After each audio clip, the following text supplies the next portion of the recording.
Je m'interroge ce jour sur la question de la mauvaise gestion des appuis budgétaires sectoriels à certains départements ministériels dans ce pays.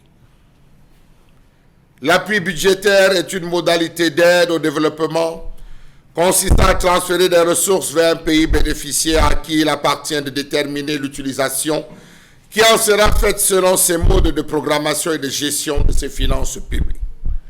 En contrepartie, le bénéficiaire s'engage à atteindre un certain nombre d'objectifs fixés contractuellement avec le bailleur de fonds.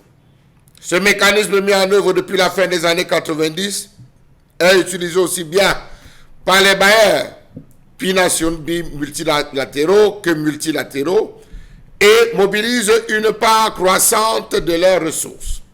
Il est important de rappeler que les appuis budgétaires sectoriels visent en priorité les secteurs sociaux, éducation et santé, et le relèvement des indicateurs des régions les plus fragiles dans le cadre du Cameroun, l'Adamawa, l'extrême nord, le nord et l'est.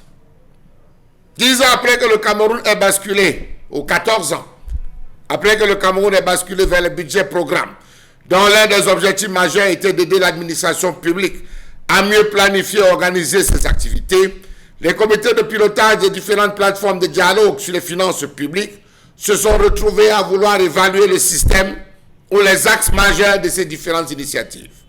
Force a été de se rendre compte que véritablement, c'était un échec. Pourquoi le Cameroun a-t-il basculé vers les budgets programmes? Question. Est-ce que les budgets programmes ont finalement aidé dans tous les secteurs? La preuve, depuis qu'on est sur budget programme, on parle des mêmes problèmes. Eau, électricité, santé, éducation. Qu'est-ce qui a changé? Rien. Au rang des réformes intervenues au cours de cette année 2013, on peut citer les appuis budgétaires sectoriels pour la 3e génération du contrat de désendettement et de développement, CDD.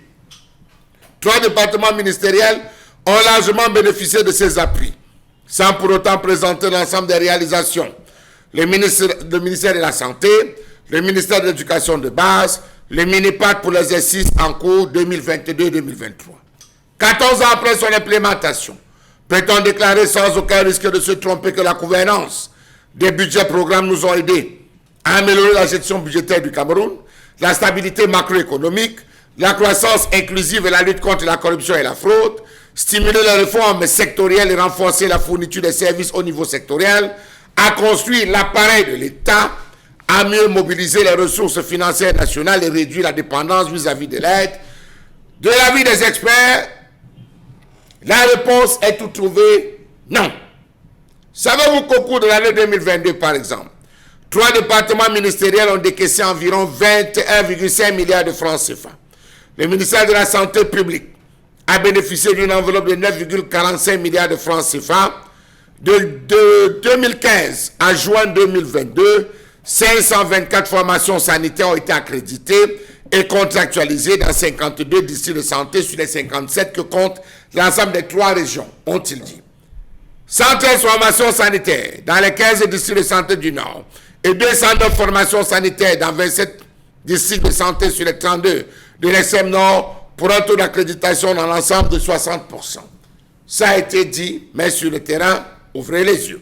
Les appuis budgétaires, nous avait-on dit, lors des lancements ciblaient principalement 3 programmes budgétaires du cadre stratégique de performance du ministère de la Santé, à savoir le programme de promotion de la santé et nutrition, le programme gouvernance et pilotage stratégique du système de santé, le programme prise en charge des cas pour une enveloppe globale d'un montant de 21,8 milliards de francs CFA, dont 9,45 milliards.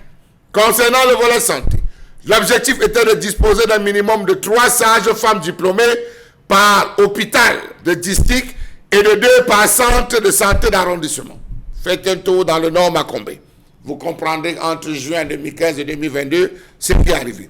En ce qui concerne le secteur de l'éducation, dans le cadre du triennat 2020-2022, le ministère de l'Éducation de base a reçu au titre de l'exercice 2022 la notification de l'appui budgétaire sectoriel d'un montant de 7 604 949 787, dont 5 335 millions de francs CFA en investissement et 2 milliards 269 millions en fonctionnement. Ce financement devait permettre de poursuivre l'appui au programme de construction d'infrastructures scolaires, soit 1350 salles de classe du gouvernement, afin de réduire le nombre d'élèves par salle de classe et garantir la présence d'un minimum de 3 enseignants par école d'au moins 100 élèves. Comment comprendre qu'à date, seuls 40% des 509 programmes ont été réalisés? De 2022 à 2023, combien de toitures ont été soulevées? Combien de classes n'ont pas vu de table banc? Combien d'établissements? On a même lancé le challenge ici. Vous vous êtes rendu compte que la situation a été plus grave. Les 1350 salles de classe pour les 5 milliards ont été réalisées où? Question. Pourquoi? On dit que c'est dû au lancement laborieux de l'exécution du budget et la difficile météorologie dans les régions septentrionales qui ont retardé tout simplement la réalisation de ces 509 projets programmés. Savez-vous que dans le cadre du projet filets sociaux, le MINEPAT a décaissé 4,5 milliards de francs CFA. Un financement qui, dit-on, a positivement impacté 20 000 ménages ayant bénéficié du programme de transfert monétaire ordinaire, baptisé TMO, transfert monétaire ordinaire. 14 000 ménages ont reçu les transferts monétaires d'urgence, TMU. 40 000 ménages ont bénéficié du transfert monétaire en échange de travaux à haute intensité. L'abréviation est longue, pardonnez-moi. En matière de protection sociale, cet appui budgétaire envisagé en faveur des couches de la population fragile, l'obtention des chèques santé avec le concours de la Banque mondiale. Aujourd'hui, force est de se rendre compte que cet argent, loin d'avoir été utilisé, a plutôt été utilisé à d'autres fins, mais sous un autre programme, d'un sous-programme, parce que dans chaque affaire, il faut toujours créer l'affaire de l'affaire.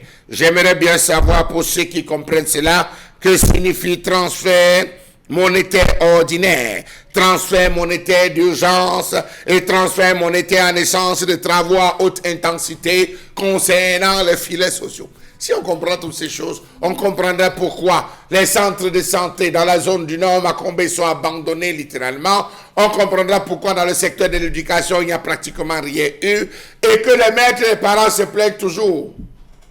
Ils veulent l'argent. Les salles de classe sont vides. On n'a pas 3 enseignants par salle de 100. Les ouvertures, abandonnées. Les murs s'effondrent. Le vent emporte les toitures. Mais dans ce programme, il y a 1350 salles de classe qui ont été construites pour réduire le déficit. À Guinadi, on étudie encore avec les piquets. Ailleurs, on a coulé les bétons. Non, ce n'est pas les bétons, c'est la brique de terre. Non, ailleurs, on a coupé 2 ou 3 arbustes, on a relié et ça fait un tablement. Pas très loin même du village du président de l'Assemblée nationale.